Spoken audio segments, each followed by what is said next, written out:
주님에게 오신 여러분들 모두 주님의 이름으로 환영하고 축복합니다. 우리 함께 겸손하게 주님 생각하면서 찬양하도록 하겠습니다.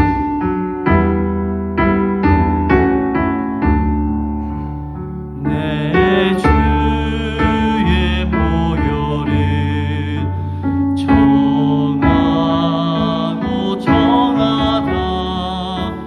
내 죄를 정케 하신 주 나로라 하신다.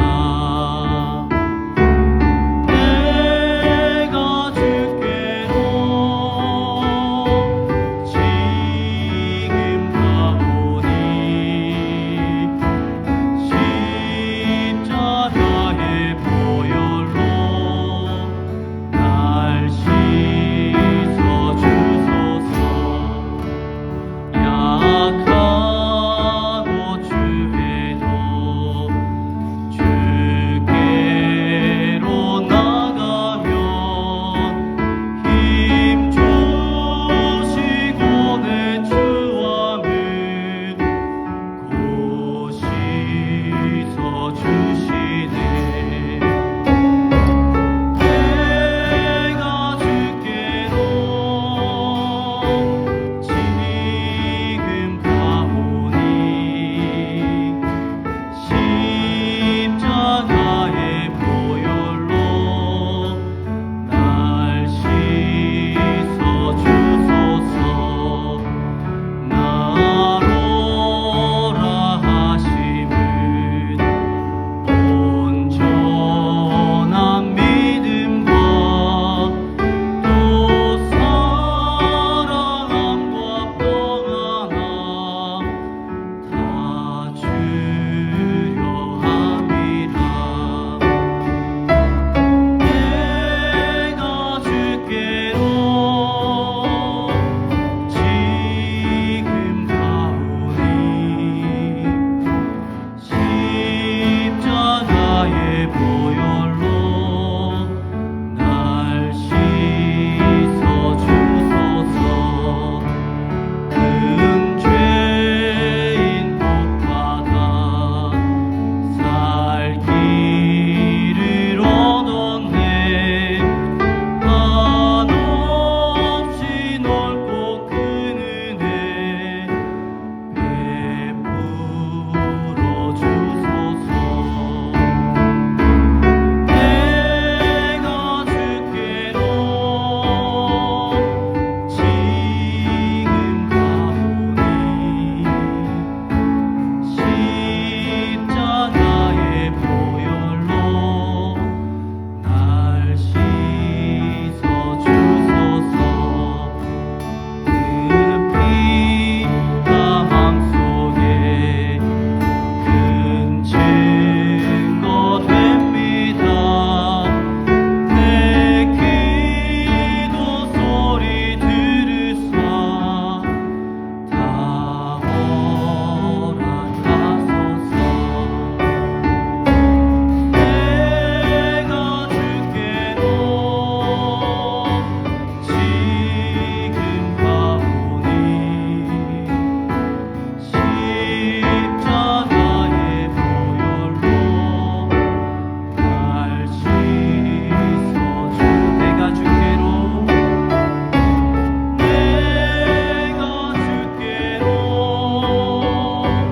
지금 가오니 십자가의 보혈로 날 씻어 주소. 내가 주께로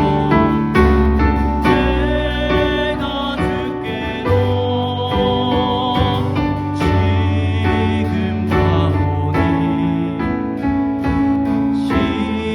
십자가의 보혈로 날 씻어 주소서. 아멘. 우리 시간은 주님 앞에 기쁘게 박수 치면서 찬양하겠습니다.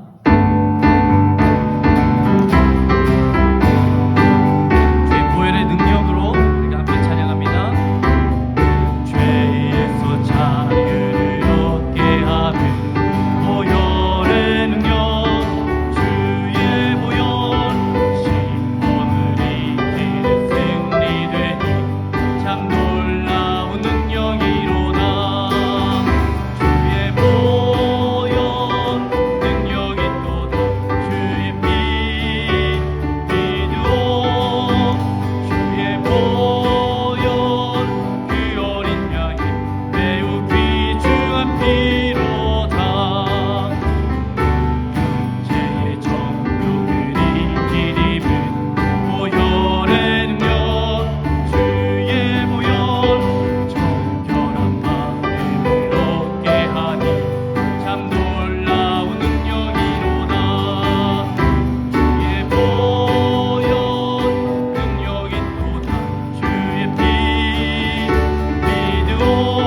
되시는 주,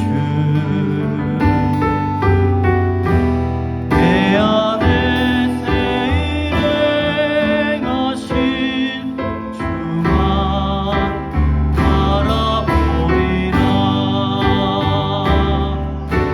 주 나를 보시고 날 붙드시니 나는 또 외롭고 존귀한 주님의 자녀라. 주 너를 보시고 널 붙드시니 너는 또 외롭고 존귀한 주. 이 시간 다 같이 가슴에 손을 얹고 고백하겠습니다. 주 나를 보시고 날 붙드시니 나는 또 외롭고 존귀한 주님의 자녀라. 주 너를 보시고 널 붙드시니 너는 또 외롭고 존귀한 주의 자녀라.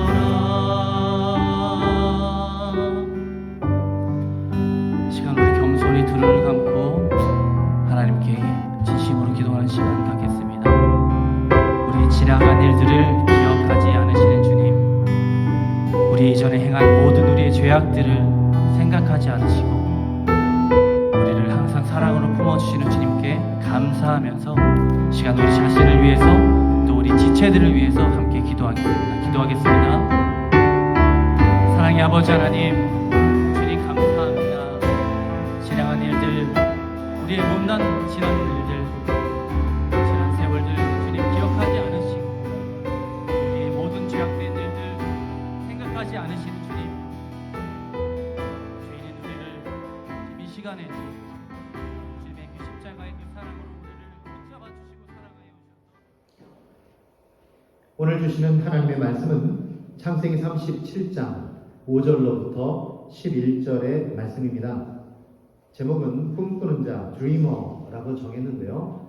창세기 강의를 계속하고 지난주까지 7번째 시간을 가졌는데 오늘부터 5번의 시간 동안에 새롭게 꿈꾸는 자라고 하는 주제로서 말씀을 볼 수 있도록 하겠습니다. 오늘은 첫 번째 시간, 꿈은 이루어진다, Dreams Come True 라고 하는 제목으로 말씀을 보겠는데요. 5절로부터 함께 말씀을 봉독하겠습니다. 시작.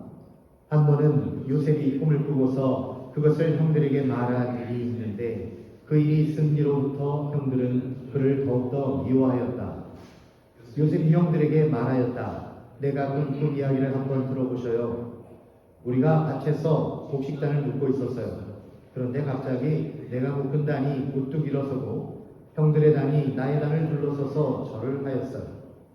형들이 그에게 말하였다. 내가 여기에 왕이라도 될성 싶으냐? 정말로 내가 우리를 다스릴 참이냐? 형들은 그의 꿈과 그가 한 말 때문에 그를 더욱더 미워하였다. 얼마 뒤에 그는 또 다른 꿈을 꾸고 그것을 형들에게 말하였다. 들어보셔요. 또 꿈을 꾸었어요. 이번에는 해와 달과 별 11개가 나에게 절을 했어요. 그가 아버지와 형들에게 이렇게 말할 때에 그의 아버지가 그를 꾸짖었다. 네가 꾼 그 꿈이 무엇이냐? 그래, 나하고 너희 어머니하고 너희 형들이 함께 너에게로 가서 땅에 엎드려서 너에게 절을 할 것이란 말이냐? 그의 형들은 그를 시기 하였지만 아버지는 그 말을 마음에 두었다. 아멘. 여러분, 2002년 월드컵의 그 위대한 신화, 그 위대한 사라지지 않는 감동, 여러분 기억하고 계십니까? 아직도 우리 마음속에 남아있죠? 제가 이 부분을 일부 예배 때 했더니 거기 유빈이가 있었거든요. 네, 유빈이는 2002년도에 아직 태어나지도 않았더라고요. 그래서 이 감동이 전해지는지 안 지는지 잘 모르겠지만 어쨌든 저는 이날 너무 큰 감동을 받았는데 그때 저희 딸은 1살이었고 그래서 할머니 집에 엄마랑 같이 가 있었고요. 저희 아들 우리 정인이하고 같이 둘이서 집에서 밤에 응원을 했습니다. 이탈리아전 얼굴에 이렇게 그리고 막 응원을 했습니다. 얼마나 감격적이었는지 모릅니다. 우리는 그때 이런 카드 섹션을 보았죠. Dreams come true. 꿈은 이루어진다. 그리고 그 꿈은 마침내 이루어졌습니다. 대한민국이 4강 신화를 이루었죠. 그래가지고 모든 국민이 다 거리로 쏟아져 나와서 대한민국 이걸 한 거예요. 우리 인생을 돌이켜보면요. 언제 우리가 환호성을 지르고 언제 기뻐할까? 언제 사는 게 사는 것 같고 언제 즐거울까? 생각해 보면 그때가 바로 꿈이 이루어질 때다라는 것입니다. 꿈을 꾸는 것, 그리고 그 꿈을 이루어가는 성취가는 과정, 이게 사실은 우리 인생의 참된 의미다라고 말할 수 있는 것입니다. 그러므로 우리가 손해보는 인생이 되지 않기 위해서는요, 반드시 꿈을 꾸어야 합니다. 여러분 지금도 꿈을 꾸고 계시는 줄로 믿습니다. 그리고 우리가 그 꿈은 반드시 이루어질 것입니다. 그런데 우리가 꿈 이야기를 할 때마다 좀 마음에 답답한 점이 있습니다. 우리가 혼란을 느낄 때가 있어요. 그 혼란은 뭐냐면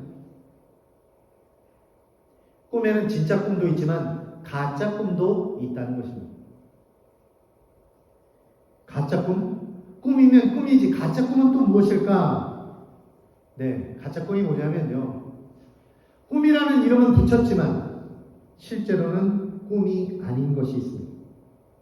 우리가 가지고 있는 욕망, 이것을 투영해서 내가 갖고 싶은 것, 내가 이루고 싶은 어떤 헛된 욕망을 꿈이라는 이름으로 포장했을 때 그것이 가짜 꿈이 되는 것입니다.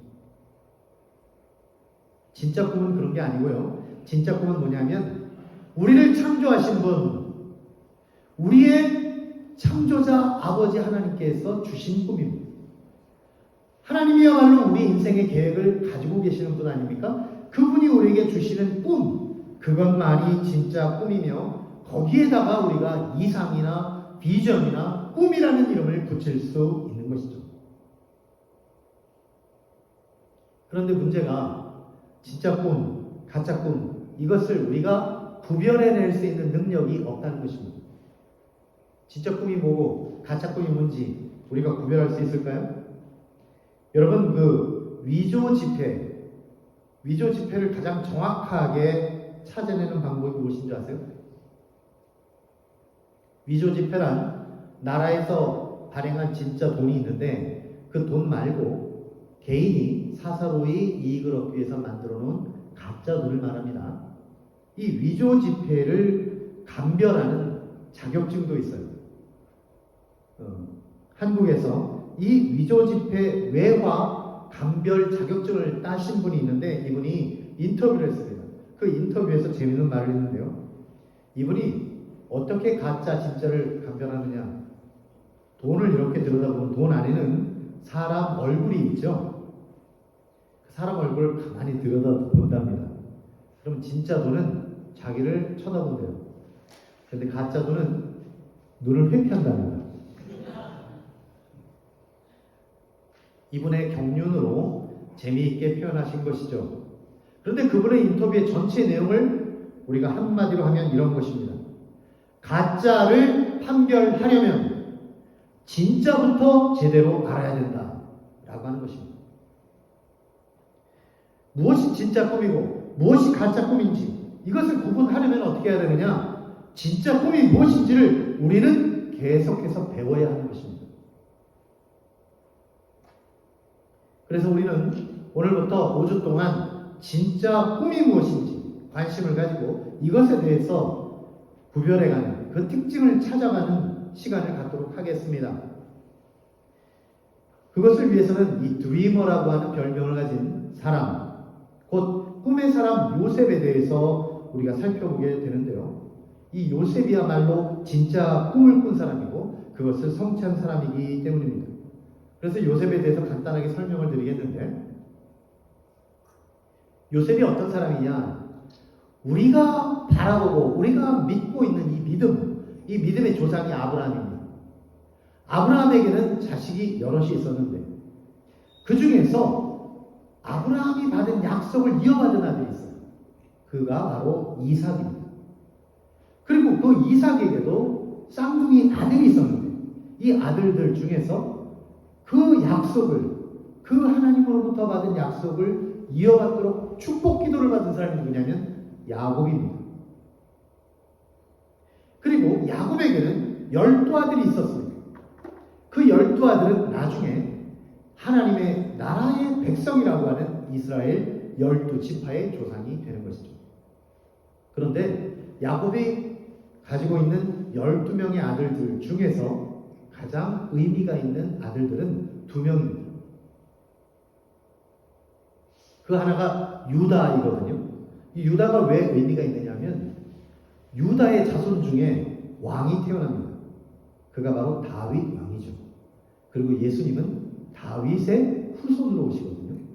그러니까 메시아이신 예수를 낳는 가문이 바로 유다의 가문입니다.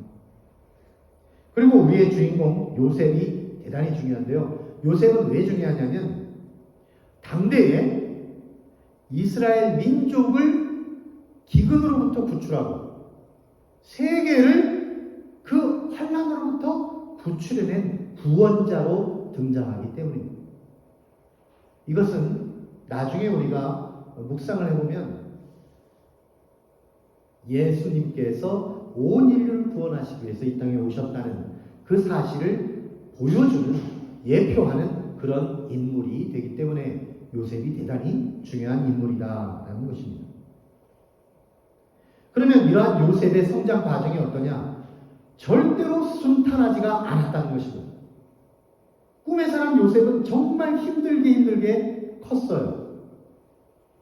요셉에게는 아들 12명이 있었는데 그 중에서 요셉은 11번째로 태어났습니다. 야곱이 아내가 4명이 있었어요. 참 복도 많은 분이죠. 아내가 4명이에요. 근데 아내가 4명이면 복이 있는 게 아니고 고생이 있습니다. 정말 힘들어요. 야곱이 힘들게 이 4명을 다 검사를 하면서 그 가운데 태어난 12명의 아들 중에 요셉이 누구의 아들이었냐? 라헬의 아들이었습니다. 요셉이 4명의 아내 중에 라헬을 가장 사랑했는데 문제는 이 라헬이 일찍 죽었다는 것입니다. 라헬이 요셉을 낳고 그 다음에 어린 베냐민을 낳는 중에 길에서 난산 중에 돌아가셨어요. 어머니께서 돌아가신 거예요. 그러니까 요셉은 한참 성장하는 사춘기 때 어머니가 없습니다. 다른 형들은 10명의 형들은 다 어머니가 있어요. 그래가지고 어머니가 어떤 일에서든지 보호해주고 지켜줍니다. 그런데 요셉은 자기를 지켜줄 어머니가 없는 상태였다라는 것입니다. 그러니까 요셉의 형들 10명이 다 요셉을 엄청나게 미워하고 싫어하고 왕따시키는 거예요. 자기들은 형제가 다 컸고 어머니도 계시고 하니까 막 요셉은 우습게 보고 왕따를 시키는 거예요. 게다가 아버지가 제일 사랑하는 여인이 라헬이었어요. 근데 그 라헬을 가장 닮은 사람이 누구냐면 요셉이야. 그러니까 요셉을 너무 사랑하는 거예요. 그러니까 요셉의 다른 형제들이 요셉을 엄청나게 질투하고 미워하는 가운데에 성장했다는 것입니다. 이게 얼마나 힘든 삶인 줄 아세요? 여러분 군대 가시면 소대가 한 40명이 됩니다. 제가 소대장이었잖아요. 그리고 여기 군대를 지금도 현역으로 계시는 분이 계신데 소대에 계시죠? 지금? 소대가 몇 명이에요? 원래 정규 인원이 한 40명 되죠. 그런데 그 40명 중에 누가 신입이 들어왔어요. 신입이 들어왔는데 얘를 소대장이 엄청 사랑해요. 너무 아껴. 그런데 선임들이, 소대에 있는 선임들은 다 싫어해요. 그러면 이 새로 들어온 군인은 군대 생활이 편할까요? 힘들까요? 네, 힘들죠. 엄청 힘듭니다. 본인이 그런 일을 겪은 건 아니겠죠? 네, 그렇지 않습니다. 여러분 학교에서, 반에서 아이들이 중고등학교에서 선생님은 나를 너무 사랑해. 그런데 반 친구들은 다 나를 싫어해요. 그럼 학교 다니고 싶겠습니까? 않겠습니까? 절대 다니고 싶지 않을 거예요. 지금 요셉이 그런 상황입니다. 아버지는 나를 너무 사랑해. 근데 형제들은 다 나를 미워해요. 그러니까 한참 사춘기 때 티네이저였던 요셉은 너무 힘들었을 거예요. 하지만 요셉은 그런 가운데에서도 힘을 내서 살았다는 것입니다. 왜 그러냐? 요셉이 꿈을 꾸는 사람이었기 때문입니다. 요셉은 하나님으로부터 오는 꿈을 꾸고 있었습니다.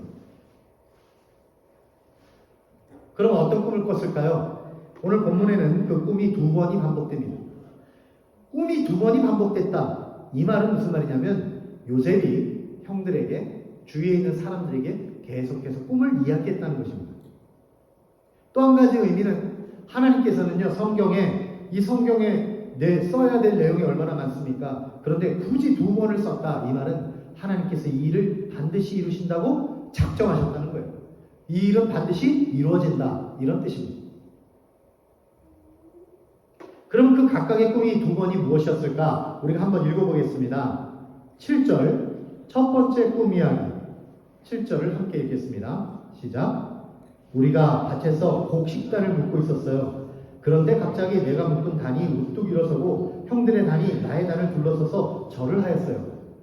이게 무슨 말이냐면 밭에서 일을 하는데 그 곡식을 단을 묶었는데 형들의 단이 내 단에게 절을 했다. 이 말은 형들이 나한테 절을 한다 이런 말이에요. 그런데 꿈은 똑같지만 그 다음 꿈은 어떠냐? 좀 더 확대되고 확장되고 구체화됩니다. 9절을 함께 읽어보겠습니다. 시작. 얼마 뒤에 그는 또 다른 꿈을 꾸고 그것을 형들에게 말하였다. 들어보셔요. 또 꿈을 꾸었어요. 이번에는 해와 달과 별 11개가 나에게 절을 했어요. 형들만 전한 게 아니라 이제는 동생이 또 있잖아요. 별 11개라는 말은 자기 동생 베냐민까지 포함한 겁니다. 그냥 모든 사람들, 게다가 아버지, 어머니까지 다 자기한테 절을 한다. 더 구체화되고 더 확대된 것입니다. 이러한 요셉의 꿈의 이야기를 우리가 함께 나누게 되는데요. 창세기 37장부터 50장까지 창세기가 끝나는 때까지 계속 요셉의 꿈 이야기는 계속 진행이 됩니다. 그 이야기 내용을 가만히 들여다보면 이것은 한마디로 하나님께로부터 온 진짜 꿈이다 라고 하는 것을 우리가 알 수 있게 되는 것이죠. 요셉은 결국 그가 꾼 꿈 그대로 자기 민족과 세계를 무서운 기근으로부터 구원하게 되고 그리하여 하나님께 영광을 올리게 되는 것입니다. 그렇다면 우리가 이 요셉의 이러한 꿈 이야기를 보면서 진짜 꿈의 특징을 발견할 수 있게 되는데요. 우리의 그 가슴을 뛰게 하는 그 진짜 꿈, 이 진짜 꿈은 어떤 특징을 가지고 있는지 하나님으로부터 오는 이 꿈의 특징 2가지를 살펴보도록 하겠습니다. 첫 번째로 하나님이 주신 꿈은 우리 마음에 감동을 준다는 것입니다. 그러니까 God's dream moves our heart. 우리 가슴을 막 뛰게 하는 거예요. 우리 마음에 감동을 주는 것이 하나님의 꿈이다. 이런 말입니다. 요즘 한국의 젊은이들에게 꿈이 뭐냐 물으면 뭐라고 대답할까요? 여러분 최근에 한국에 다녀오신 분들 그 젊은이들한테 물어보셨나요? 당신의 꿈은 무엇입니까? 그랬더니 그 젊은이들이 뭐라고 대답할까요? 네, 아무것도 없어요 라고 대답하는 사람도 있고 또 어떤 사람이 있냐면 이런 대답이 있습니다. 저는 꿈이 건물주가 되는 겁니다. 건물주, 오너가 되는 겁니다. 요새는 어떤 재밌는 말도 있냐면 조물주 위에 건물주 있다. 이 크리에이터, 조물주보다 오너, 건물주가 더 높다는 거예요. 이게 꿈이랍니다. 여러분 이런 꿈 이야기를 들으면 누군가가 젊은이에게 당신의 꿈은 뭡니까? 나는 오너가 되는 겁니다. 이렇게 대답을 한다면 여러분 그 말을 듣고 여러분 마음이 뛰십니까? 감동이 옵니까? 너무 멋있다. 당신의 꿈을 응원합니다. 이렇게 합니까, 여러분? 잘 안 되지요? 왜 안 될까요? 여러분 자녀들이 너는 꿈이 뭐냐? 저는 학교에서 1등 하는 게 꿈이에요. 그 말을 듣고 여러분 마음속에 진짜 감동이 막 옵니까? 그래, 내가 너를 잘 낳았구나. 내가 너를 잘 키웠구나. 이렇게 감동이 옵니까? 아니죠. 왜 그렇습니까? 그 이유는요, 그런 꿈은 자기 욕망을 투영하는 것에 불과하기 때문입니다. 그냥 뭘 갖겠다, 남들보다 위에 서겠다, 내가 좀 잘나 보이겠다 라고 하는 말을 들으면 그것을 꿈이라고 생각할 수 없는 이유가 그 말을 듣고 우리가 감동을 받지 못하기 때문입니다. 그러면 우리가 어떤 일에 감동을 받을까요? 한번 잘 생각해 보세요. 우리가 어떤 이야기를 들으면 감동을 받을까요? 무언가 그 사람에게 의미 있는 삶을 부여하신 하나님의 뜻에 따라가겠다고 한다면, 하나님이 주신 꿈을 그가 말한다면 그 말을 듣고 우리가 어떻게 했어요? 마음에 감동이 있지 않겠어요? 그렇지. 그런데 이상해요. 요셉의 형들이 이 요셉의 이 위대한 꿈 이야기를 들었는데 반응을 어떻게 했느냐라는 것입니다. 8절입니다. 이 형들이 어떻게 반응했는지 함께 읽어보겠습니다. 시작. 형들이 그에게 말하였다. 네가 우리의 왕이라도 될성 싶으냐? 정말로 네가 우리를 다스릴 참이냐? 형들은 그의 꿈과 그가 한 말 때문에 그를 더욱더 미워했다. 요셉의 형들이 이 엄청난 꿈 이야기를 듣고 나서 오히려 이것 때문에 요셉을 더 미워하였다. 우리 마음은 감동이 있잖아요. 요셉의 꿈 이야기를 들으면 우리는 감동이 있잖아요. 그런데 왜 요셉의 형들은 아닐까요? 더 미워했을까요? 왜 그러냐면 요셉의 형들은 요셉을 경쟁자로 생각했기 때문입니다. 형제들 가운데 누가 1등하냐 이러고 있는데 그 중에 요셉이 1등한다니까 그게 미운 거예요. 형제들이 다 서로 아버지 사랑을 더 받으려고 하는데 요셉이 더 사랑을 받는 것 같으니까 그게 미운 거예요. 비교하고 그리고 우위에 서고 세상적인 가치 판단 기준 아닙니까? 내가 너보다 더 같고 내가 너보다 더 높고 내가 너보다 더 1등이고 이것이 다 사람들 생각하고 있었는데 그런 사람들 앞에 하나님의 꿈을 딱 이야기하니까 그들이 어떻게 하겠어요? 결국 미워할 수밖에 없다라는 것입니다. 근데 요셉의 꿈의 내용은요, 남들보다 1등한다, 내가 너보다 위에 선다, 그런 뜻이 아닙니다. 그 꿈속에서 형들도 또한 부모님들까지도 요셉 앞에 절을 한다는 것은 무슨 뜻이냐면 요셉을 존경하게 한다는 것입니다. 요셉에게 경의를 표한다는 거예요. It's my honor 하면서 당신 앞에 내가 고개를 숙인다는 것입니다.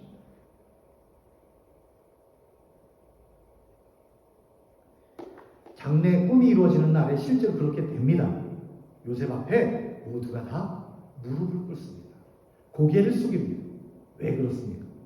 요셉이 행한 위대한 사명, 하나님이 주신 그 꿈이 이루어졌기 때문입니다. 우리가 주위를 한번 둘러보세요. 누구에게 우리가 진짜 고개가 숙여집니까? 누구 1등에 따른 사람, 반에서 1등한 친구한테 여러분 고개가 막 절로 숙여지나요? 당신을 존경합니다. 이렇게 되나요? 아니면 사회에서 돈이 많은 사람 앞에 서면 여러분이 당신에게 경의를 표합니다. 이렇게 합니까? 아니죠. 우리가 정말 경의를 표하는 사람이 있어요. 우리가 정말 경의를 표하는 사람이 어떤 사람이냐면 이런 사람이에요. 인류를 위하여 헌신적으로 봉사한 사람. 열심히 배워서 남 주는 사람. 열심히 돈 벌어서 겸손히 이웃을 섬기는 사람. 그런 사람 보면요, 그 사람 앞에서 고개가 절로 숙여지는 것입니다. 제가 어저께 우연히 TV를 봤는데 거기에서 다니엘 헤니 아세요? 네, 영화배우 잘생겼잖아요. 그 사람이 딱 나와서 뭐 이렇게 대화를 하는데 무슨 말을 해요. 근데 그 말을 듣고 제가 갑자기 고개가 팍 숙여지고 존경의 마음이 딱 생기는 거예요. 이 사람이. 물론 잘생긴 영화배우. 제가 잘생긴 영화배우 앞에서 고개 숙일 줄 아세요?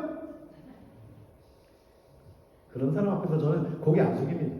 그런데 이 사람이 뭐라고 말했냐면 자기가 어렸을 때 엄청 고생을 많이 하고 젊을 때 정말 먹기니도 있기 어려웠다는 거예요. 그런데 어떻게 기회를 가져서 지금 영화배우가 되고 돈을 많이 벌게 됐다는 거예요. 그런데 지금 돈을 버는 이유, 이것은 남들에게 봉사하고 있습니다. 다른 사람을 섬기기 위해서 지금 자기는 돈을 벌고 있다는 거예요. 그 말을 딱 듣는 순간 갑자기 제 가슴이 두근두근해지면서 와, 이분도 참 대단한 분이구나 하면서 제 고개가 숙여집니다. 바로 이런 것입니다. 이 점을 알았던 아버지는 형들하고 다르게 반응했다는 것입니다. 11절에 보면 요셉의 아버지 야곱의 반응이 이런 것입니다. 그의 형들은 그를 시기하였지만 아버지는 그 말을 마음에 두었다. 이게 무슨 뜻이냐면요, 아버지 야곱도 그런 경험을 했거든요. 아버지 야곱이 자기 아버지 집 이삭의 집에서 도망을 칠 때, 에서의 숲길, 무서운 숲길을 피해서 도망을 칠 때 루스를 지나가다가 거기서 광야에서 돌베개하고 잠을 자다가 어떤 일이 있었습니까? 꿈을 꿨어요. 꿈에 하나님이 나타나신 거예요. 그래서 그 곳 이름을 뭐라고 지었습니까? 하나님의 집, The House of God, 베델이라고 지었지 않습니까? 거기서 하나님이 자기에게 주신 이상, 비전이 있었어요. 앞으로 이 살아가는 인생에서 어떤 일이 일어날 것이고 너에게 주는 비전이 이런 거다 하고 하나님께서 엄청난 꿈을 주셨거든요.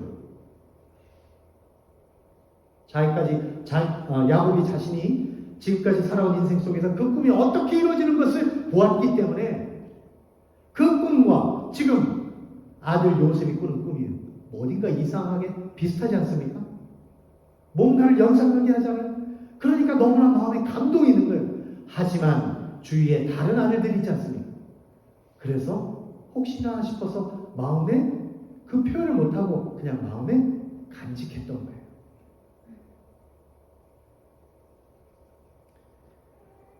여러분에게 묻습니다. 여러분, 현실적으로 불가능해 보일지라도 혹시라도 여러분 마음속에 하나님 주신 꿈이 있습니까? 여러분 언제 마음에 막 감동이 와요? 여러분 자신이 앞으로 인생을 생각할 때 언제 막 가슴이 뛰고 막 감동이 오십니까?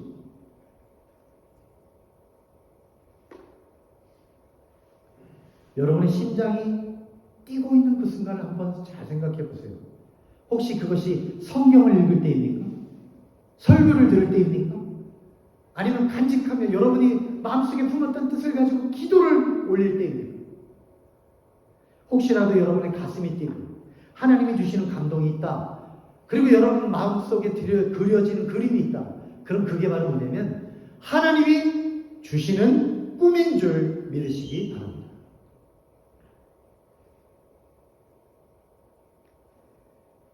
그렇기 때문에 진짜 꿈을 꾸려면요, 여러분 하나님을 가까이 하셔야 돼요. 늘 하나님의 뜻을 생각해야 합니다. 그리하여 하나님께서 주시는 밝고 거룩하고 위대하고 정의로운 꿈을 받아야 하는 것입니다. 그러면 우리의 영이 맑아지게 됩니다. 눈앞에 있는 작은 이익에 휘둘리지 않게 되는 거예요. 그리고 하나님이 주시는 지혜와 명철로 우리의 눈이 빛나게, 반짝반짝 빛나게 되는 거예요. 그리고 그 마음이 성령으로 충만한 사람이 되는 것입니다. 제가 얼마 전에 새롭게 하소서라고 하는 프로그램이 있는데 여기에 출연한 디자이너 배상민 교수의 간증을 들었습니다. 카이스트 교수인데요. 이 배상민 디자이너의 인생의 꿈이 뭐냐면 한마디로 하나님을 사랑하고 이웃을 사랑하는 것입니다. 이 사람은요, 엄청나게 출세를 했어요. 그래서 세계에서 가장 유명한 명품을 디자인했습니다. 그런데 그 명품을 놓고 뭐라 그러냐면 세상에서 가장 아름다운 쓰레기라고 합니다. 그러면서 그는 뭐라고 그러냐면 하나님이 자신에게 주신 건강과 재능과 시간과 에너지를 모두 다 사용해서 인류를 위해 봉사하겠다는 거예요. 그 대표적인 것이 무엇이냐면 매년 아프리카에 가서 섬기는데 그는 자신이 가지고 있는 이 디자이너로서의 능력을 가지고 아프리카를 섬깁니다. 아프리카의 지금 제일 큰 문제가 뭘까요? 아프리카 사람들이 제일 겪고 있는 힘든 문제. 그것은 마실 깨끗한 물이 없다는 것입니다. 그래서 사람들은 그들을 섬기기 위해서 어떻게 하냐면 정말 좋은 기계를 만들어가지고 가서 섬겨요. 이걸로 물 깨끗하게 하면 됩니다. 그런데 그 기계가 다 망가지면 그 다음에 어떻게 될까요? 사람들. 아프리카 사람들. 다시 또 손을 벌립니다. 그 엄청난 기계를 저에게 주세요. 이걸 손을 벌리고 또 하다 보면 이 사람들이 나중에 거지가 된다. 베거가 된다. 늘 손 벌리고 그리고 그걸 주는 사람한테 막 당신을 찬양합니다. 이렇게 된다는 거예요. 그런데 배 교수님은 자신의 디자이너 능력을 가지고 어떻게 했냐면 이런 것입니다. 그들을 독립적으로 그들 스스로 자부심을 가지고 살 수 있게 해주고 그러면서 그러한 물을 깨끗하게 먹고 살 수 있는 길을 열어주는 것 그것을 위해서 디자이너로서 자기가 사용을 당하는데 어떻게 하냐면 먼저 어떻게 디자인을 하면 물을 깨끗하게 할 수 있는지 연구를 해요.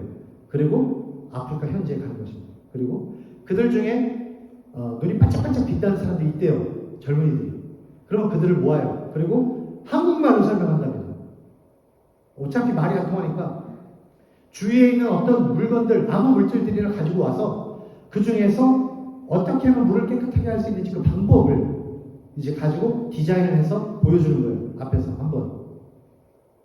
그러면 그 사람들은 따로 설명 안 해도 압니다. 이게 물이 깨끗해졌다는 거예요. 그러면 이 젊은이들이 앞집 가서 설명하고 뒷집 가서 가르쳐주고 그래서 모두가 깨끗한 물을 먹을 수 있도록 그들이 지도자가 되어서 이끌어 준다는 거예요.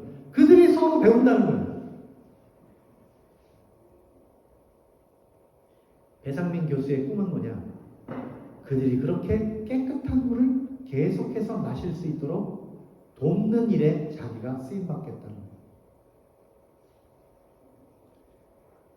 그러면 우리들을 생각할 때 이렇게 생각하죠. 야, 배 교수님 좋겠구나. 카이스트 교수님이네. 그리고 세계에서 제일 유명한 디자이너네. 그리고 돈도 많이 벌었겠다. 그래서 우리는 그 사람을 추앙하죠. 그런데 배 교수는 어떻게 하냐. 아프리카 매년 갈 때마다 절대로 자기 이름을 기억하기를 원치 않는다. 그리고 그들이 스스로 살아가기를 원한다는 거예요. 자기는 거기에 이름 없이 빛 없이 사라지는 그냥 한 사람이 되겠다는 거예요. 그런데 놀라운 것은요. 아프리카의 마사이족한테 딱 가면은 마사이족들이 배 교수가 지나가면 그냥 길 가던 사람이 그 앞에 경의를 표한다는 거죠. 뭘 바라서가 아니고 배 교수에게서 뭘 얻으려는 게 아니라 그냥 경의를 표한다는 거예요. 왜 그럴까? 아는 거죠. 이 사람이 어떤 숭고한 뜻을 가지고 사는 사람인지 아니까 마사이족들이 그 자존심 강한 사람들이 절대로 남들 앞에 고개를 숙이지 않는 사람들이 경의를 표한다는 거예요. 바로 이것이 요셉에게 모든 사람들이 경의를 표한다라고 하는 것의 진짜 뜻인 것입니다. 그러므로 사랑하는 여러분, 여러분에게 꿈을 묻습니다. 여러분의 꿈은 무엇입니까? 여러분의 자녀들이 어떤 꿈을 꾸기를 원하십니까? 저는 우리들과 우리의 자녀들이 이런 꿈을 꾸기를 바랍니다. 열심히 배워서 남 주는 꿈. 열심히 일해서 남을 위해 섬기는 꿈. 그리고 나는 이름도 없이 빛도 없이 사라지지만 예수의 이름이 높아지는 그 꿈, 인류를 위해서 봉사하는 저와 여러분이 다 되시기를 주님의 이름으로 축원합니다. 하나님의 꿈은 어떤 특징을 가지고 있느냐? 두 번째 특징을 함께 또 보겠습니다. 그것은 하나님의 꿈은 시련을 먹고 자란다는 겁니다. 요셉의 꿈 이야기에서 참으로 아이러니한 게 있어요. 요셉의 형들은요, 요셉의 그 꿈 이야기를 듣고 막 요셉을 미워했다는 거예요. 이 미워했다 하면서도 참 재미있는 것은 요셉을 보고 뭐라고 불렀냐면 창세기 37장 19절 20절에 보면 야 저기 꿈꾸는 녀석이 온다. 드리머다. 미워하면서도 그들은 뭐라고 말했냐면 드리머다 라고 말했다는 거예요. 그리고 또 어떤 일이 있냐면 20절에 자, 저 녀석을 죽여서 아무 구덩이에나 던져놓고 사나운 들짐승이 잡아먹었다고 하자. 그리고 그 녀석의 꿈이 어떻게 되나 보자. 예, 형들도 궁금해했다는 것입니다. 저 꿈꾸는 녀석, 드리머의 꿈이 어떻게 되는지 우리 반드시 봐야 되겠다. We will see. 이걸 봐야 되겠다. 이렇게 하는 것입니다.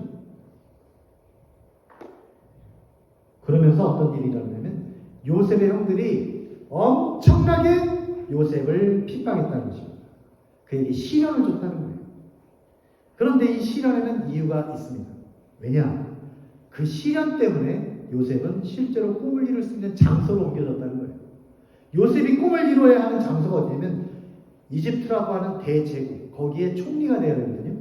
그러려면 어떻게 해요? 일단 이집트로 가야 되잖아요. 그래서 요셉의 형들은 자기들도 모르게 어떻게 했습니까?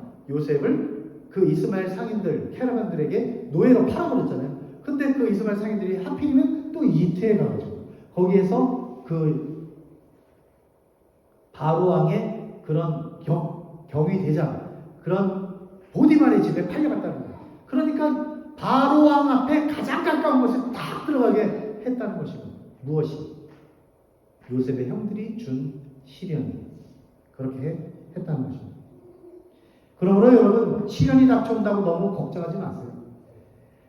땅에 떨어진 씨앗을 한번 생각해 보세요. 땅에 떨어진 씨앗이 만약에 생명력이 없다.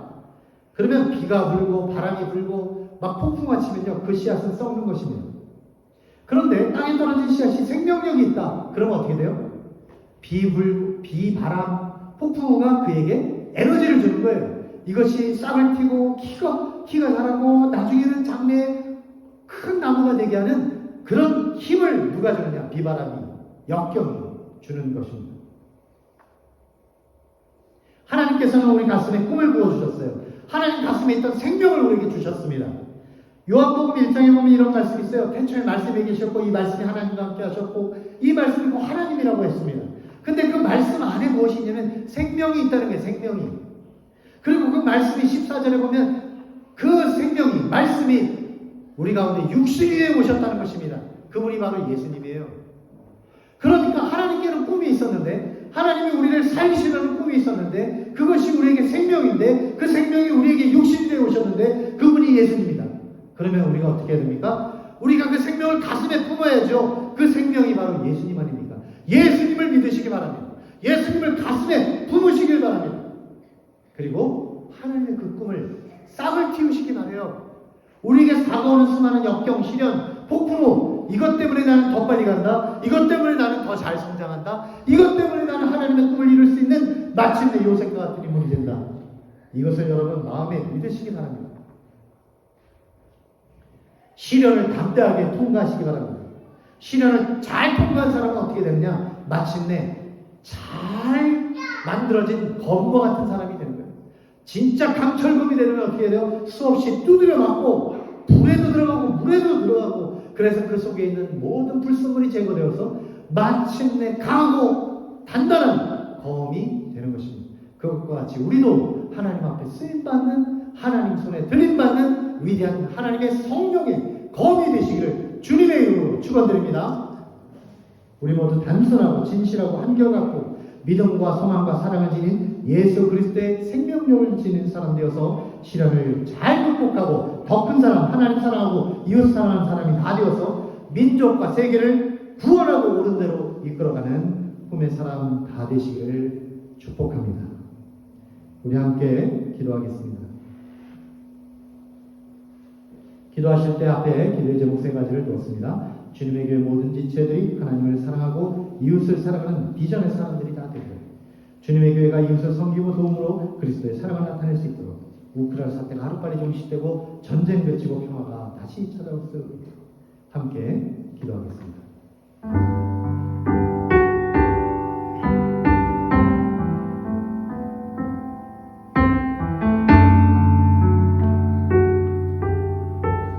살아계신 하나님 아버지, 참으로 인생이 그날도 힘이 되는 마음을 많습니다. 눈앞에 보이는 문제를 아직 해결하지 못했는데 우리들에게 꿈이 어떻게 생길 수 있습니까? 그러나 하나님을 가까이 하나님의 도움을 주께서 반드시 하나님의 꿈을 저희들에게 허락하여 주시리라 믿습니다. 주 앞에 말씀으로 또 기도로 주님만 찾으며 주님만 바라며 하나님 앞에 나아가서 주께서 하늘의 꿈을 저희들에게 내려주시옵소서. 이 꿈이나요, 이 꿈 때문에 분명히 하나님의 마음에 감동을 주시고 주님이 주신 그 꿈 때문에 우리 가슴이 뜨거워지는 걸 주시옵소서. 우리 어머니의 지금 하나님 주신 꿈으로 인해 하나님의 사랑을 사랑하고 이 꿈을 위하여 기도하고 배워서 나누고 열심히 하여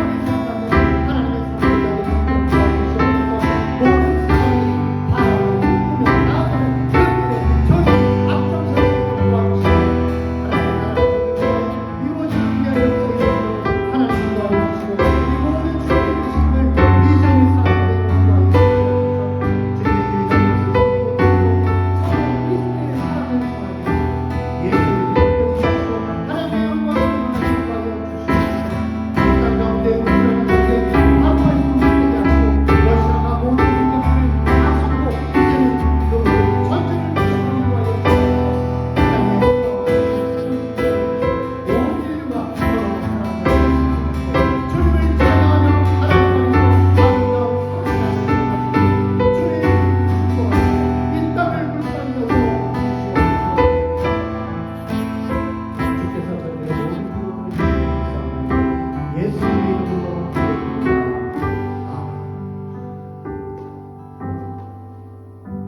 다 같이 일어나셔서 헌신 찬양 부르도록 하겠습니다.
성령님의 내주 역사 동행하시니 하나님의 꿈을 꾸고 하나님 앞에 사람 앞에 존귀하게 여김을 받게 되기를 소망하는 사랑하는 주님의 교회 모든 성도들 머리 위에 이제부터 영원토록 함께 하시기를 살아계신 예수님의 이름으로 간절히 축원하옵나이다. 아멘.